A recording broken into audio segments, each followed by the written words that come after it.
Another ride is closed today and... Bruh. God, please, no!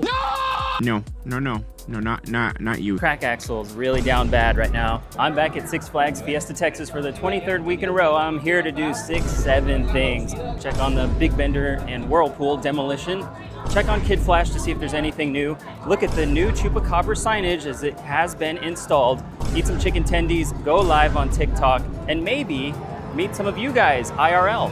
But first, it's time for your good news break. Good news for roller coaster fans in Austin, Texas. Circuit Breaker had a soft opening during the Formula One race weekend. Now this made sense because the highest attendance of the year was during this past weekend, and a ticket to any of the F1 race days was required in order to ride. On the Codaland website, it showed that single rides on the coaster were $25 each and $90 each if you wanted a fast pass. This was in addition to your ticket to get into the racetrack, and they even offered an unbelievable unlimited fast pass ride option for all 3 days for $500. It looks like the next time Circuit Breaker opens will be for the official 2026 grand opening of the entire Codaland theme park. Good news for SeaWorld San Antonio fans. Barracuda Strike was officially announced on Tuesday, October 14th as the park's next roller coaster. It is a Bolliger and Mabillard family inverted coaster with 2 across seating and a more comfortable restraint system, similar to Phoenix Rising. This coaster features a max height of 90 feet, a top speed of 44 miles per hour, and a track length of 1,800 feet. Check out my new construction update that is suggested at the end of this video. Good news for some Legacy Cedar Fair park goers. Valley Fair, Dorney Park, Worlds of Fun, and King's Dominion season pass holders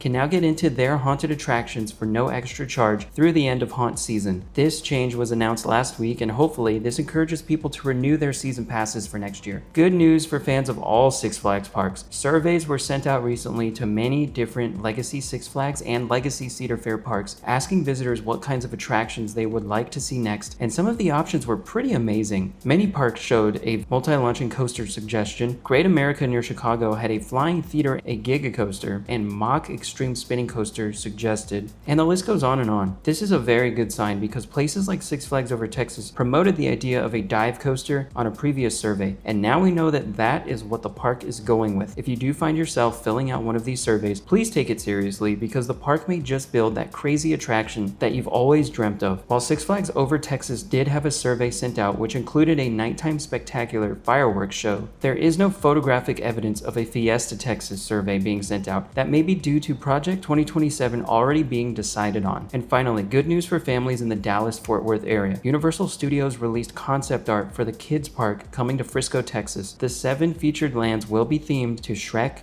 Puss in Boots, Minions, Jurassic World, Trolls, Isle of Curiosity, and my personal favorite, SpongeBob SquarePants. The park is still scheduled to open in 2026, and according to Dallas natives that I talked to at Islands of Adventure last week, there are possibly 2 phases of expansion coming to this kids park that will turn it into a full-scale Universal theme park for people of all ages. Let's hope these rumors are true. The pictures were correct, everyone. The sign for Chupacabra was finished 2 weeks ago. Now it has been installed. It looks a lot smaller than the big Goliath sign. I wonder if they're gonna change anything else around it. I also wonder if they've added anything else in the queue line. I'm gonna go in and check it out. The only thing I'm noticing is this kind of overlay that they've added to the brown walls right underneath the station. Interesting. It kind of fits the Chupacabra vibe.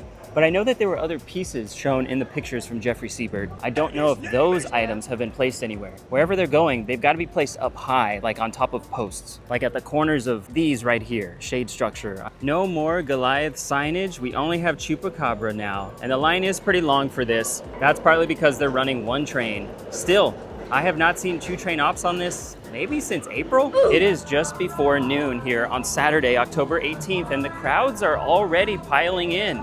I have a feeling this will be just as crazy as last weekend. And look at that, the prices of the haunted houses reflect that. $50, it was $30 for the last 3 or 4 Fridays. Now that is because it's a Saturday and it's getting closer and closer to Halloween, so it makes sense, but still, $20 a night price difference. Wow. Another ride is closed today, and that is Dr. Diabolical's Cliffhanger. I don't know why that is. Very surprising, kind of shocking. It has not been closed all year to my knowledge. There's absolutely nothing abnormal going on from this angle. Well, this little thing caught my eye. That's definitely not supposed to be there. I'm just gonna set it off to the side where it's more easily noticed. And would you look at this? One of the most shocking things I've ever seen in this theme park. We have 2 water slides that have been completely demolished already. All of that happened in the last 4 or 5 days. They've got 2 excavators up there. There's one, there's another one back there behind the trees. They are clearing this land very fast. And remember, I'm theorizing that this is a Project 2027 area, not 2026. And I have a couple of things to point to as why I believe that. One, when asked about this, Jeffrey Siebert simply says, when is our next anniversary? And that is the 35th anniversary in 2027. The other piece of evidence is, if you listen to all the things that have been said about this, especially online, you'll see they keep hinting at something that is, I'm gonna say, taller than anything in the park. Here on the Fun Under Construction sign, you have this moon, and no one has figured out what it means just yet. But if you look at what was posted on Facebook just the other day by Six Flags Fiesta Texas, it's kind of hinting at something tall.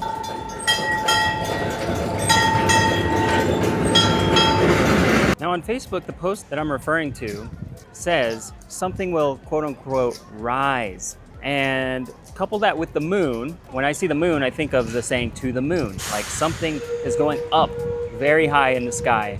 And now the other thing is they put a hashtag that says, what's within?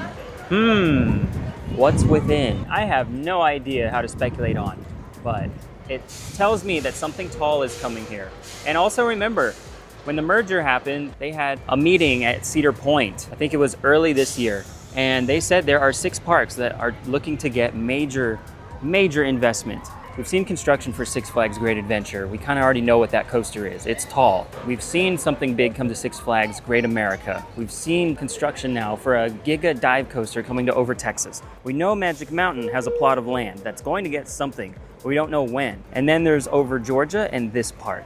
So this park is probably next in line after Over Texas to get something big. We still have all of those pumps, the blue and red pieces on these pallets right here in front of me. But back there, now you can really see all of the demolition that's occurred. You see the slides, some of the support pieces, a lot of concrete has been obliterated into thousands of pieces. You just see piles of rubble. And I'm excited for the future of whatever is coming here. I reckon it's going to be one of the biggest investments in park history and make this coaster lineup complete, because we all know we are missing a hyper. I did overhear a comment just now from a guest saying that Cliffhanger was also closed yesterday. I don't think it's due to staffing, because the park is doing insanely well with guests right now. I'm looking at the top of the first drop and everything looks normal.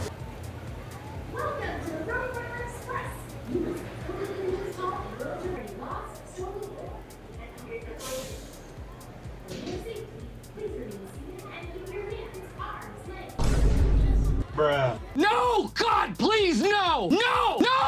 Oh no. For the second week in a row, Iron Rattler is not operating, but it could open later on. Crack axle's really down bad right now. So I did ask the ride operators at Cliffhanger what was going on with it. They have no idea, but there's no maintenance from what I can see on site trying to fix it. Also, as a side quest for today, I'm gonna try to figure out what make the fog machines are and what type of fog do they use. Now I've said before, I hate getting wet on rides, but I am okay going on Gully Washer. If you saw my social media post on Friday, you saw Popeye and Bluto's bilge rat barges at Universal Studios Islands of Adventure. You get soaked on that ride. That is one that I will not get on.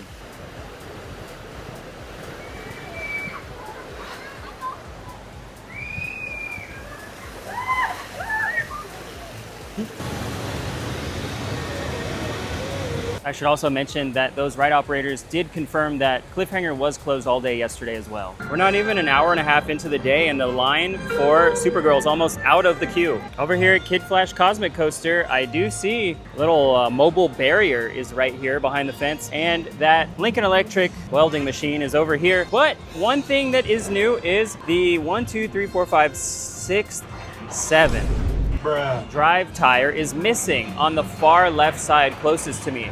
You can see that there is a motor under that area, but there's no tire. It is not driving anything. I don't know if that's new or if I just hadn't noticed it, but it is missing a drive tire on the lift. Yo, follow me on TikTok. Hey, follow me on TikTok, guys. We're gonna watch Superman Krypton Coaster go right now, but I mentioned I just got back from Florida.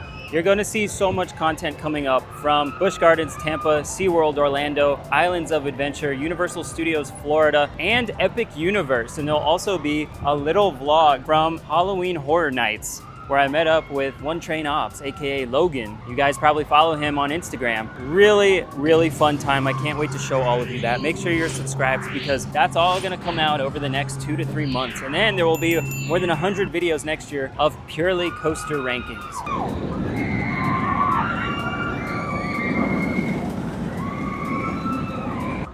Superman Krypton Coaster is so much fun. I got to ride Kraken Unleashed at SeaWorld Orlando, and that is also rough. These things are neck and neck for me. Over here in Rockville, the trick-or-treat trail is in full swing, so they are handing out candy. Every time I've been here has been at night, so you haven't really seen this happening. But this is the time to bring your kids if they are scared of what happens after 7 o'clock.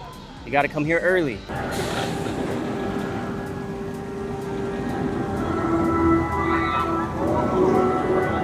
I think this is a first for me.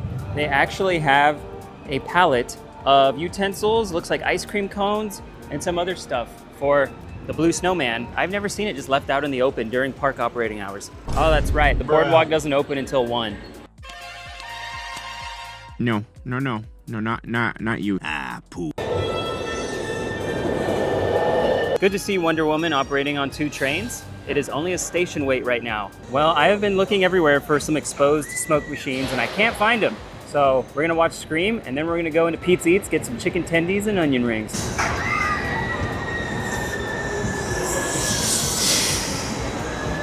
Okay, I had to wait a little bit for chicken tendies, but they look amazing. I got the yellow mustard today. They don't have honey mustard. They gave me 4 huge pieces. Like, this is massive. And this one's also massive. Really good on Six Flags for doing that for me, because I thought I was only gonna get 3. Look at that. That's the biggest piece right there. There's another one under here. However, they only have the paper cups here. I think this is the Cedar Fair side coming through. At Sangerfest, cups are 1.5 times this, and they're clear plastic cups. This is a little smaller. All right, guys, we did it. We actually managed to do everything today except the side quests. I did run into that security guard again, so technically I did see one of you IRL. We looked at the Project 2027 site.